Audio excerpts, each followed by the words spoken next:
আলহামদুলিল্লাহ, আমরা আমাদের ইসলামী আন্দোলন বাংলাদেশের কেন্দ্রীয় নির্দেশ মোতাবেক শরীয়তপুর 1, 2 এবং 3-এর আমরা আজকের নমিনেশন ফর্ম আমরা ক্রয় করেছি, সিডি ক্রয় করেছি। আলহামদুলিল্লাহ, কেন্দ্রীয় যে সকল নির্দেশনা আমাদের আসে সে মোতাবেকই আমরা কাজ করতেছি।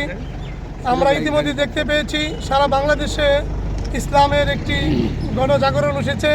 সাধারণ জনগণের মধ্যে একটি আশার বাণী তারা দেখতে পাচ্ছে। আগামী দিনে ইনশাআল্লাহ বাংলাদেশে ইসলাম বিজয় হবে ইনশাআল্লাহ। ইসলামের দিকে জনগণের এতটাই ঝুঁকে পড়েছে, বিভিন্ন জায়গায় সব জায়গায় রাস্তাঘাটে আমরা কথা বললে দেখতে পাই মানুষ ইসলামকে বিজয় আদর্শ হিসাবে দেখতে চায়। এজন্যই দেখতে চায় যেহেতু তারা দীর্ঘদিন বিভিন্ন ধরনের রাজনৈতিক জাতাকলে নিষ্পেষিত ছিল। আমাদের দেশ স্বাধীনতার 54 বছর পর্যন্ত এক এক দলে স্বাধীন দেশকে পরিচালনা করেছে। এতে করে জনগণের ভাগ্যের পরিবর্তন হয়নি, দেশের কোনো উন্নয়ন হয়নি। যারাই যখন ক্ষমতার মস্তদে বসেছেন তারাই ক্ষমতার অপব্যবহার করেছেন, নিজেদের আখের গুছিয়েছেন, দেশের টাকা বিদেশে পাচার করেছেন এবং এই বাংলাদেশকে দুর্নীতিতে বিশ্বে 5 বার চ্যাম্পিয়ন করেছেন। এখন দুর্নীতির আরেকটি নতুন ফাঁদ এঁকেছে, জনগণের কাছে প্রতারণার জন্য বলে ফ্যামিলি কার্ড দেওয়া হবে, জনগণকে বলা হয় কৃষি কার্ড দেওয়া হবে, তারপরে মেডিকেল কার্ড দেওয়া হবে।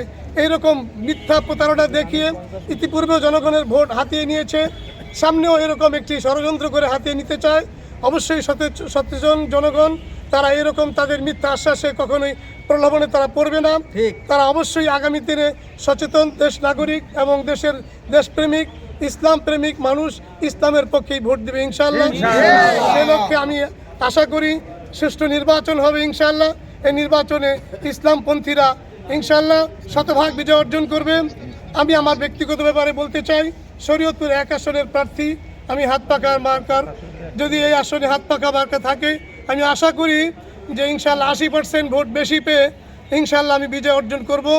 যেহেতু জনগণ আমাকে আশা দিয়েছেন, আমি বিভিন্ন জায়গায় জনগণের সাথে কথা বলেছি।